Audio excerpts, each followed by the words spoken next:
जगत में क्या नया कर रही है, इस पर प्रकाश डालें।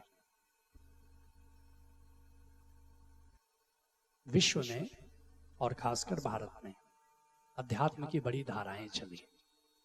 प्रभु की खोज तरह तरह से की गई। जैसे शुरू में गुरुकुल हुआ करता था, प्रभु की खोज चलती थी, लेकिन कालांतर में शास्त्रों में बात उलझ करके रह गई। स्मृतियां, वेद, पुराण, इसका अध्ययन होने लगा। फिर भगवान महावीर आए।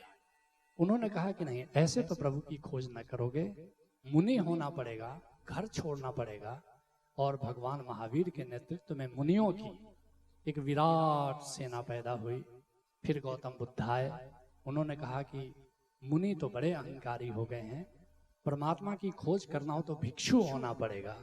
और हजारों लाखों लोग गौतम बुद्ध के पीछे भिक्षु हो गए, घर छोड़ दिया, बार छोड़ दिया। फिर शंकराचार्य आ गए। उन्होंने कहा कि ये भिक्षु होना ये तो बड़ी दीनता है, बड़ी दरिद्रता है, स्वामी हो जाओ, घर तो छोड़ो मगर स्वामी, अपने आप को शहंशाह मानो। फिर शंकराचार्य के नेतृत्व में 10 धाराएं चली, 10 नामी परंपरा चली। उन लोगों को भी घर छोड़ने की सलाह दी गई। और फिर शंकराचार्य के बाद कबीर साहब आए। कबीर साहब तो सहज योग के पितामह हैं, एक माइलस्टोन। उन्होंने कहा कि व्यस्त जीवन में प्रभु की खोज की जा सकती है, कहीं जाने की जरूरत नहीं है, अपना काम करो। जुलाहा का काम जैसे मैं करता हूँ, रविदास साहब मोची का काम करते हैं, ऐसे सेना साहब नाई का काम करते हैं। जो काम कर रहे हो तुम करो, लेकिन प्रभु की याद में जियो। ऐसे तुम प्रभु को पा सकते हो, लेकिन धन पैदा करने की जरूरत नहीं है। बाहर के धन के प्रति कबीर साहब उदास हो गए। इसलिए कबीर पंथियों से ज्यादा गरीब लोग तुम दुनिया में नहीं पाओगे। दुनिया के सबसे गरीब लोग कबीर पंथी हुए। फिर गुरु नानक देव जी आए। उन्होंने कहा धन और ध्यान का विरोध कहाँ है, धन और परम धन का विरोध कहाँ है। तुम जीवन में धन भी पैदा करो और भीतर परम धन की भी तलाश करो। तुम एक साथ भीतर और बाहर दोनों ही तुम धनी हो सकते हो।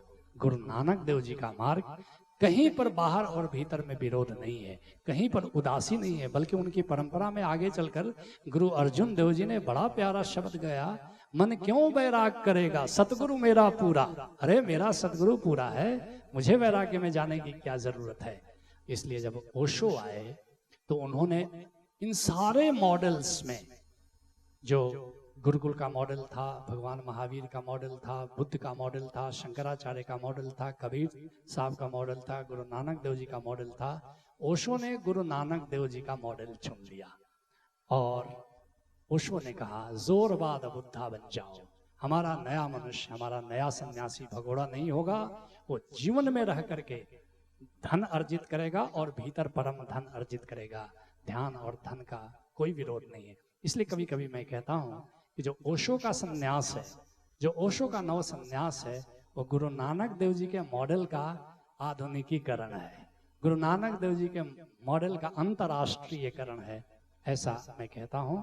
और जो ओशो धारा है वो ओशो की इस दृष्टि को ही फैलाती है, ओशो की इस दृष्टि को ही जीती है। और ओशो की यह दृष्टि ये है, कहीं भागने की जरूरत नहीं, बल्कि रामकृष्ण परमहंस ने एक बड़ी प्यारी बात कही है कि वीर साधक कहाँ के बोले। वीर साधक किसको कहते हैं?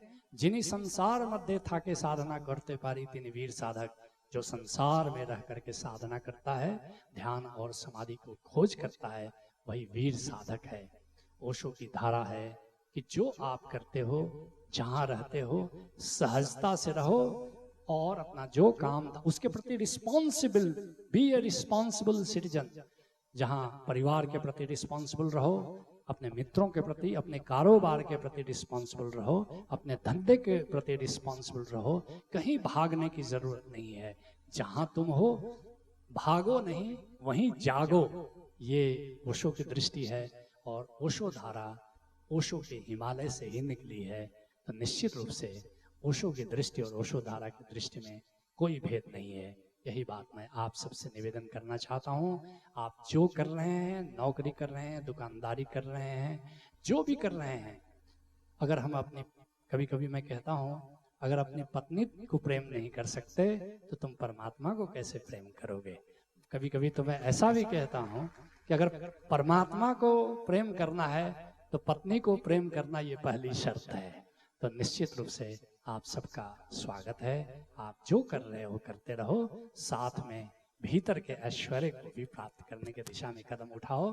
मैं आपका इंतजार करूंगा, आपकी प्रतीक्षा।